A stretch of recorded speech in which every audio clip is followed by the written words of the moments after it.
आप देख रहे हैं नवजीवन का ये विशेष प्रसारण। आज हम बात करेंगे कि लॉकडाउन के करीब 50 दिन गुजरने के बाद क्या हम एक देश के तौर पर कोरोना वायरस को फैलने से रोक पाए। इसका जवाब शायद नहीं है। आपको याद होगा कि 24 मार्च 2020 को 24 मार्च को प्रधानमंत्री नरेंद्र मोदी ने जब लॉकडाउन का ऐलान किया था, तो उन्होंने कहा था कि कोरोना को रोकने के लिए लॉकडाउन जरूरी है। और उन्होंने ये भी कहा था कि 3 सप्ताह में हम इसे काबू में कर लेंगे। इसीलिए लॉकडाउन का पहला दौर 3 सप्ताह का था, जो 24 मार्च से शुरू हुआ था। उन्होंने क्या कहा था, सुनिए जरा।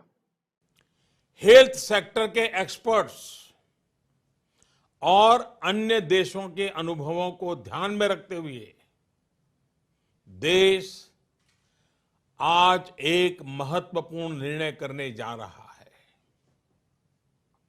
आज रात 12 बजे से पूरे देश में, ध्यान से सुनिए, पूरे देश में आज रात 12 बजे से संपूर्ण देश में संपूर्ण लॉकडाउन होने जा रहा है। हिंदुस्तान को बचाने के लिए, हिंदुस्तान के हर नागरिक को बचाने के लिए, आपको बचाने के लिए, आपके परिवार को बचाने के लिए आज रात 12 बजे से घरों से बाहर निकलने पर पूरी तरह पाबंदी लगाई जा रही है। देश के हर राज्य को, हर केंद्र शासित प्रदेश को, हर जिले, हर गांव, हर कस्बे, हर गली मोहल्ले को अब लॉकडाउन किया जा रहा है। ये एक तरह से कर्फ्यू ही है। जनता कर्फ्यू से भी कुछ कदम आगे की बात। जनता कर्फ्यू से जरा ज्यादा सख्त। कोरोना महामारी के खिलाफ निर्णायक लड़ाई के लिए ये कदम अब बहुत आवश्यक है। तो देखा आपने प्रधानमंत्री ने क्या कहा था। उन्होंने कहा था कि 3 सप्ताह में हम कोरोना को काबू में कर लेंगे।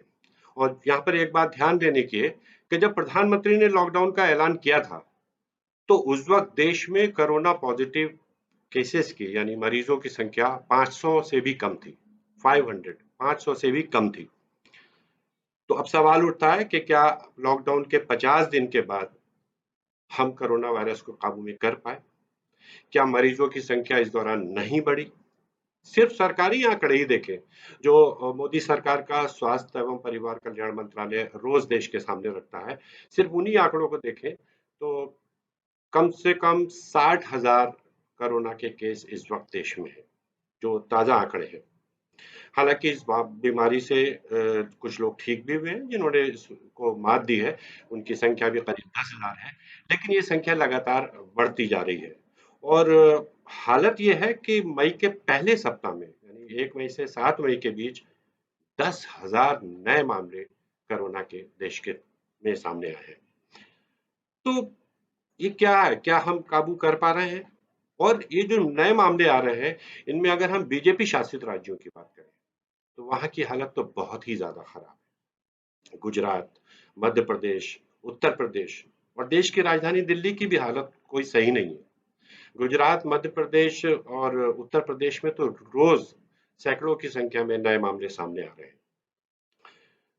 गुजरात में तो हालात अब ऐसे हो गए हैं कि केंद्र सरकार ने एम्स के डॉक्टरों से, दिल्ली में जो all India institute of medical sciences है, वहाँ के डॉक्टरों की एक टीम, वहाँ के डायरेक्टर डॉक्टर रणदीप गुलेरिया की अगुवाई में गुजरात भेजी है। वो वहाँ जाकर सारे मामलों की समीक्षा करेंगे और वहाँ के डॉक्टरों को बताएंगे कि कोरोना से आखिर कैसे बचा जा सकता है। तो स्थिति गुजरात में बहुत भयावह नजर आ रही है। बीजेपी का दावा है कि कोरोना का कर्व फ्लैट हो रहा है, और यानी इसका संक्रमण नहीं हो रहा है। लेकिन सरकारी आंकड़े अगर देखें तो फ्लैट, तो कर्व जो है, कोरोना का जो कर्व है, वो फ्लैट नहीं हो रहा, वो ऐसे करके ऊपर जा रहा है। और हर दिन करीब 3,000 नए मामले अब बहुत तेजी से सामने आ रहे हैं। यानी हर 3 दिन में 10,000 नए मरीज कोरोना के सामने आ रहे हैं। इनकी संख्या लगातार बढ़ रही है। इसके अलावा प्रवासी मजदूरों की हालत जग जाहिर है। बेचारे जहां-तहां से अपने घरों के लिए पैदल निकल पड़े हैं। लोग भूख से मर रहे हैं, परेशान हैं और उनकी जान जा रही है। लेकिन बीजेपी सरकार को इन राष्ट्र निर्माताओं की कोई परवाह नहीं है। राष्ट्र निर्माता हम यूँ कर रहे हैं क्योंकि ये प्रवासी मजदूरी हैं, जो हमारी फैक्ट्रियों में, हमारे छोटे कारोबारों में, हमारी बड़ी-बड़ी बिल्डिंग्स में काम करते हैं। इनके दम पर हमारी अर्थव्यवस्था चलती है, लेकिन इनकी फ़िक्र बीजेपी सरकार को कम से कम नहीं है। उनको सड़कों पर बिना भूख, बिना राशन, बिना पानी और बिना दूसरी सुविधाओं के छोड़ दिया गया है। अब अगर लॉकडाउन की बात करें तो बीजेपी को अब तक कोई हवा नहीं है कि ये लॉकडाउन लगाने के बाद इससे बाहर कैसे निकले। अर्थव्यवस्था को इतना बड़ा झटका लगा है इस लॉकडाउन की वजह से कि जिससे उबरने में कई साल लग सकते हैं। कुल मिलाकर बीजेपी की ये मिस हैंडलिंग है कि ना तो कोरोना रुक पा रहा है और ना ही अर्थव्यवस्था पटरी पर आ पा रही है, बल्कि वो लगातार जो पहले से गर्त में थी और पस्त होती जा रही है। तो हम भले ही बीजेपी कितना पीआर कर ले कि सरकार बहुत अच्छा काम कर रही है, तमाम कोशिशें कर रही है, लेकिन हकीकत ये है कि बीजेपी क्लूलेस है।